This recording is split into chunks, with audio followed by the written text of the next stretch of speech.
All right, guys.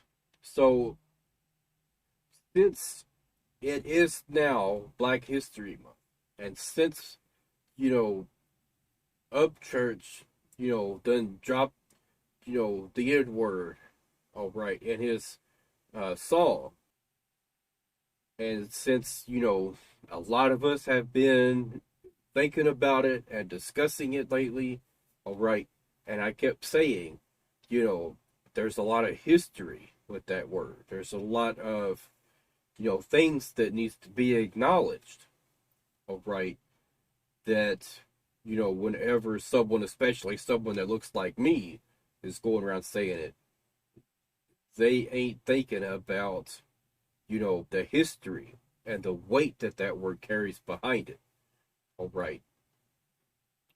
There's a reason why it's so divisive, okay. And even by me saying that, like, I don't know the exact story of it, all right? I don't know any of the nuances that goes behind that. I just know those basic facts, okay? Because I've heard plenty of other people talk about it, all right? So what I wanted to do was to take just a few minutes to, learn a little bit about the history of the N-word. So we're going to watch a video here. It's called The N-Word Through History. Okay. So apparently, like, this is supposed to tell us, like, where it started from. All right. And how it morphed into the socially acceptable word that we hear today. So we're going to go ahead and check this out. And if you guys have some other videos that would, help, teach me a little bit more, about this issue and, anything else that would be good for me to check out to learn more about Black History Month. All right. I think another topic for a video I might do is the reason why we have Black History Month. You know what I'm saying? To really get down to the nuances of why this is a holiday. You know what I'm saying? Why it lasts an entire month. We can start there. You know what I'm saying? Graphic content warning. Okay. At its root, the word is Niger, the Latin word for black. But as soon as enslaved Africans were brought to these shores, the word, pronounced with various accents and emphasis, was used to depict them not just as something derogatory, but as something not quite evolved from ape to human being.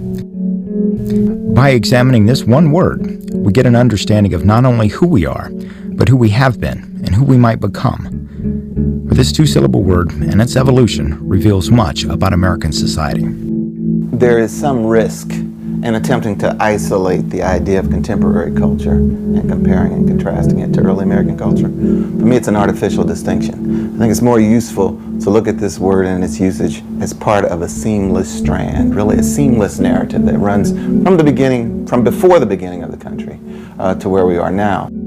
In 1619, settlers in Jamestown were already using the word to describe the enslaved blacks. You will find that British redcoats, and this is well documented, used the N-word when they taunted the Revolutionary Army, because the idea was, you're so weak, you have to use to bolster your troops. By the turn of the century, blacks had been freed from slavery. Yeah, look, I think I'm going to leave the text the way it was, all right? But, as he just said the word with the R at the end, I think I'm going to go ahead and edit that part, all right? For almost 50 years, but were second-class citizens in the North and lived in harsh segregation in the South. Lynchings were common. The 1915 silent film, Birth of a Nation, portrayed the white knights of the Ku Klux Klan, not as American-born terrorists, but as the defenders of white women, culture, and society. But it wasn't just the Klan that used the term. The N-word permeated almost every aspect of pop culture and daily life, as if it had arisen from the national groundwater. And then when you look at the best-selling songs of the 1920s and 30s, the equivalent of the Billboard's Hot 100, we might say, today, we're looking at songs that not only use nigger throughout the lyrics, but have nigger in the title. At the same time, I like to say you could stand in your kitchen during this period and you could do a slow 360 turn, and everywhere you turn, your eyes would land on the word. That watermelon stereotype has been around that long? I had no idea. You know what I'm saying? And they just keep dropping that N-bomb. You know what I'm saying? Just a lot of N-bombs in here I'm going to have to cut. Okay? And that is absolutely no disrespect towards, you know, the video itself and the creators of it. You know, that is just to make the video easier to watch for people, you know, who get triggered by that. And I understand it. All right. You know, I'm being respectful towards the people who are going to be affected by that the most. All right. From your stove polish to the trade names for your fruits and vegetables, to the penny bank that your child has, to the board games that your child plays with, to the card games that the adults play in the parlor next to the piano with the nigger songster sitting on it. The nation loved to romanticize the moonlight and magnolias idea of the antebellum South, with Margaret Mitchell's Pulitzer Prize-winning novel, Gone with the Wind, also becoming the most popular film in the nation's history. The book used the N-word repeatedly. But while Rhett was allowed to use profanity to tell Scarlett what he didn't give, frankly, my dear, I don't give a damn. The Hayes office censored the word itself from the script. But the nation was convulsing. The Supreme Court's striking down of school segregation in 1954, the slaying of Emmett Till in Mississippi in 1955, the Montgomery bus boycott later that same... I've definitely heard that name quite a few times. All right. Profanity to tell Scarlett what he didn't give. Frankly, my dear, I don't give a damn. The Hayes office censored the word itself from the script. But the nation was convulsing. The Supreme Court's striking down of school segregation in 1954, the slaying of Emmett Till in Mississippi in 1955, the Montgomery bus boycott later that same year, and the bombing of the Birmingham church in 1963 were part of the massive change and social upheaval of the civil rights movement. In 1967, so in other words, once they ended segregation, like that's when shit really started to hit the fan.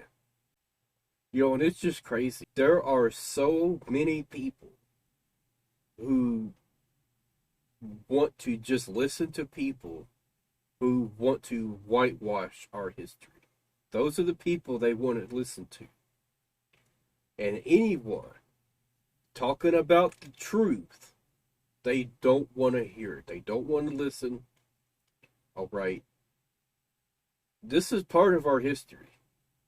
the reigning heavyweight boxing champion of the world, Muhammad Ali, refused to serve in the war in Vietnam. His reasoning set off a national firestorm. And shoot them for what? They never called me nigger. They never lynched me. They never put no dogs on me. They never robbed me of my nationality, raped and killed my mother and father. Well, I'm going to shoot them for what? The hopes and dreams of this movement led to a brash new message. Black was beautiful, baby, and you could say it loud. I'm black and I'm proud. You could see this new sensibility in the blaxploitation films of the early 1970s. Black anti-heroes began to embrace a bold new identity, not by disavowing the N-word, but by claiming it as their own. It's the American dream, nigga. But blaxploitation flicks appeal mainly to black audiences. It took Richard Pryor, a skinny comedian from Peoria, Illinois, to shoot to crossover success with a ribald routine that emphasized the use of profanity, especially the N-word. Spade! Hunky hunky! Dead hunky! By the time Ronald Reagan was... Boy, that, I had no idea, that he actually said it. He actually said the word like that.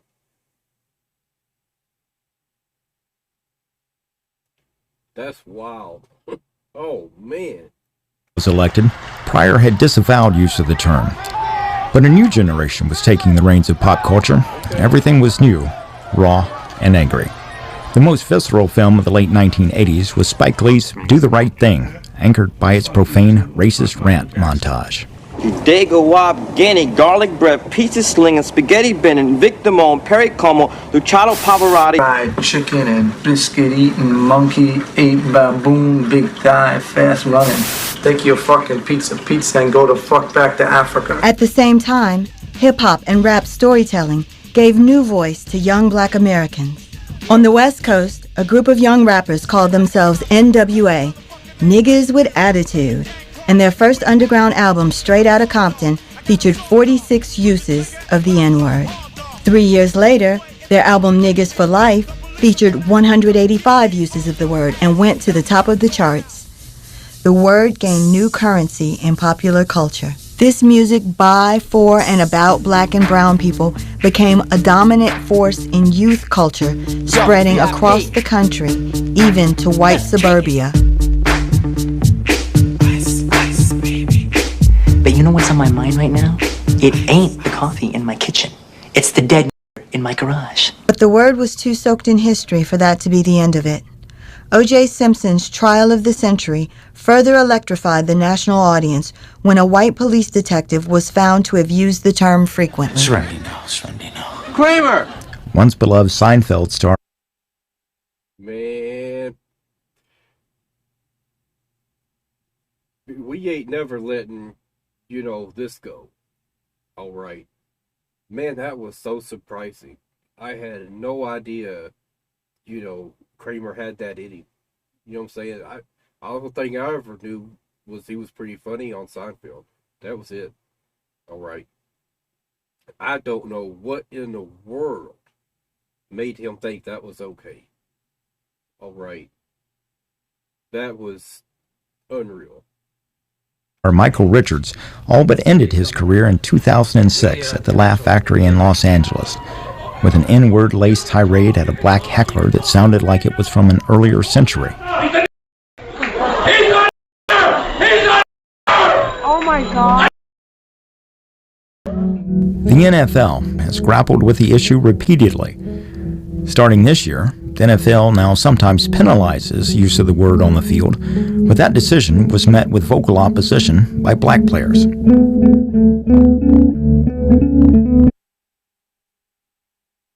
It's an atrocious idea. It's almost racist to me. It's weird. They're targeting one specific word.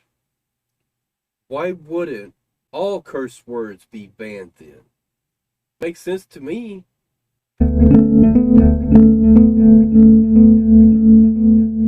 And so here we are. The country still can't agree how, when, or if one of the most vicious words in the vernacular should be embraced under its myriad new meanings or consigned to the trash heap of history. The United States, after all, has never existed without it.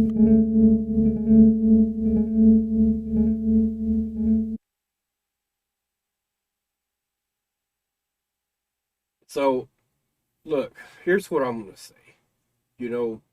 At this point, it is ingrained in culture. It just is. Rappers are always going to use the word, all right? It's just not something that is just going to go away, all right? And, I have said, and I still believe, there are two totally different things. All right, the A and then the R.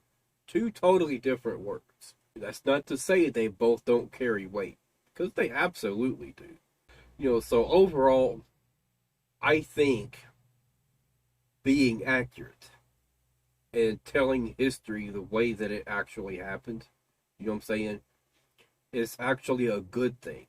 All right. It is a testament to how far we've come. And I would say we still have a long ways to go. All right. But we can't just let people whitewash our history and make it seem like, what they did was okay simply because it was happening all over the world. Simply because, well, times were different back then. It was socially acceptable, right? That's what Candace Owens wanted to say. And I think that's one video I think we definitely need to do a review of, right? And I think I know I've done plenty of videos like that before. And what I think she doesn't understand, that is actually trying to whitewash history. That's like trying to get out of a speeding ticket, right? Because, well, everyone was speeding. Is that ever going to work? Absolutely not. That cop is going to look at you and say, yeah, but I stopped you. You specifically were speeding, and you specifically are going to get a ticket. Okay? Those other people, they're going to get stopped too eventually. All right? And they're going to have to deal with the consequences as well, just like you are right now. Okay? You can't use that as an excuse, because then if you do that, if you let that person go because, well, everyone was speeding, then, well, guess what? You've now, established that as long as someone else is doing it, you can do it too and just join the crowd. All right? So, no, that logic does not track. Oh, everyone was doing it. I don't give a crap. Before then, someone should have been able to stand up and say, nah, this ain't happening. All right? And one of the parts that Candace Owens had in her video was about black people betraying other black people. And what she said was that, our lives meant nothing to them, right? That I guess they were so savage that they didn't even care about their own people. Okay. And that type of rhetoric, like, just think about the mindset you have to be in to say something like that. Okay. It might be a little bit of a stretch, but I'm telling you, I think there's going to be quite a bit of people who's going to agree with me. That type of rhetoric only goes to further the point that they got what they needed. All right, because of how savage they were. They didn't even care about their own people. So, and plus everyone else was doing it anyways. All right. So it's not like it was a big deal or anything.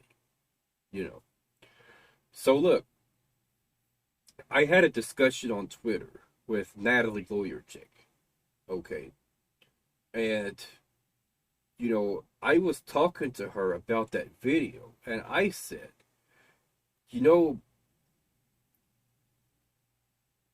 there's a couple of things that could go towards explaining that. All right. One of them is survival. Okay. And the other one is Stockholm Syndrome.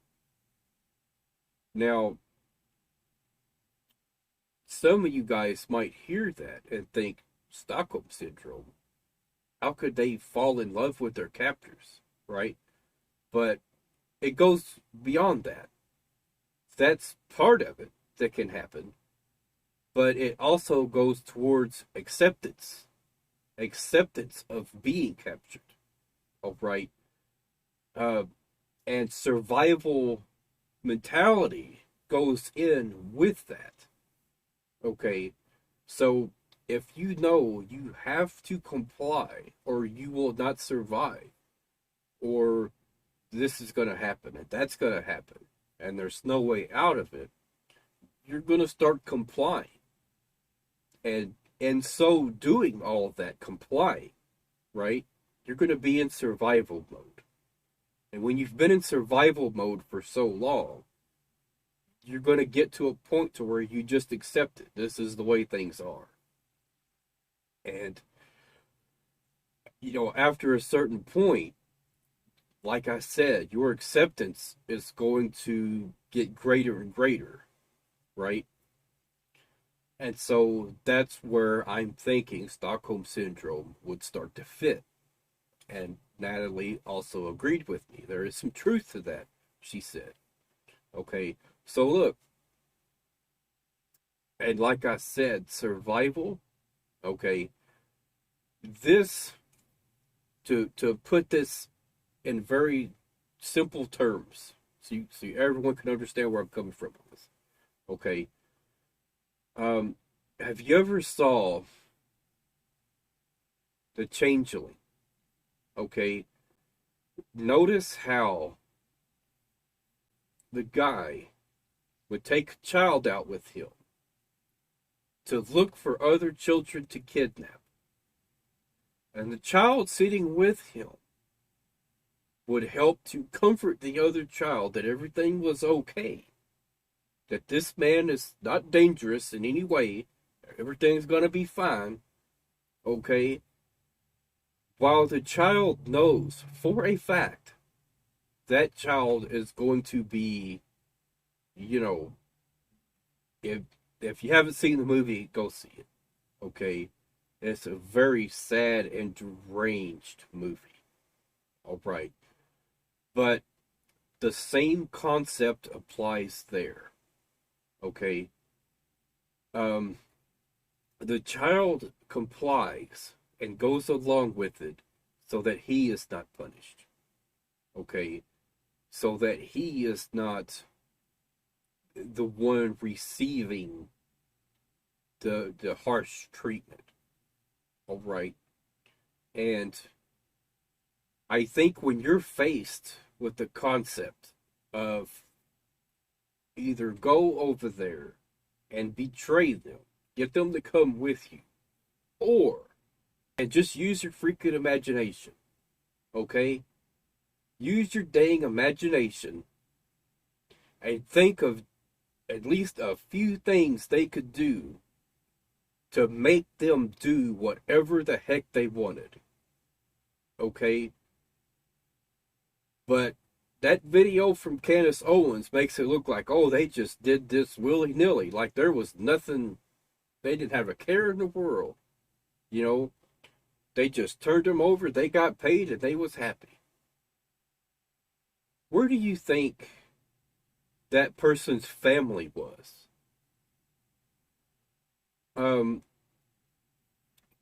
It's one thing to threaten a person, but imagine to threaten a person's family, okay, knowing that his family is actually captured at that very moment and is enslaved at that very moment. Just to get him to comply, there's no telling what these people would have done. Just to show him that they were serious. Like, I don't want to go there. You know what I'm saying? But to put out such a video and to depict these people that were dealing with that amount of trauma. So you're going to tell me the people that made that video, you could really get into the mindset of some of the people who did that and tell me for sure that they just did that without a care in the world. They were just happy to get paid, huh? I don't think so. I don't. I think they were doing the best they could to protect themselves and their families. That's what I think. I think if not for the threat of violence, all right, to, whatever magnitude they would, we don't know, all right. We do know what kind of society they were living in. You know what I'm saying?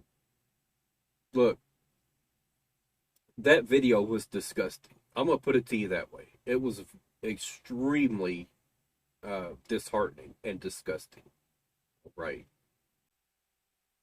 And I would say if there was ever like any evidence to suggest what kind of actual situation was going on back then, all right, I think it would line up a lot more with, you know, them in survival mode.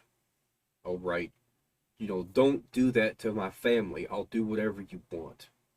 So look, last year, one of the videos I did, if I remember right, you know, we looked at videos talking about the history of the Black Panther Party. Okay. You know, and since I'm really interested in that, I think we might do that again. All right. You know, but maybe a more like in-depth analysis of, you know, what was going on, how it got started, and, you know, and that kind of stuff. All right. So, all right. That's it for now, y'all.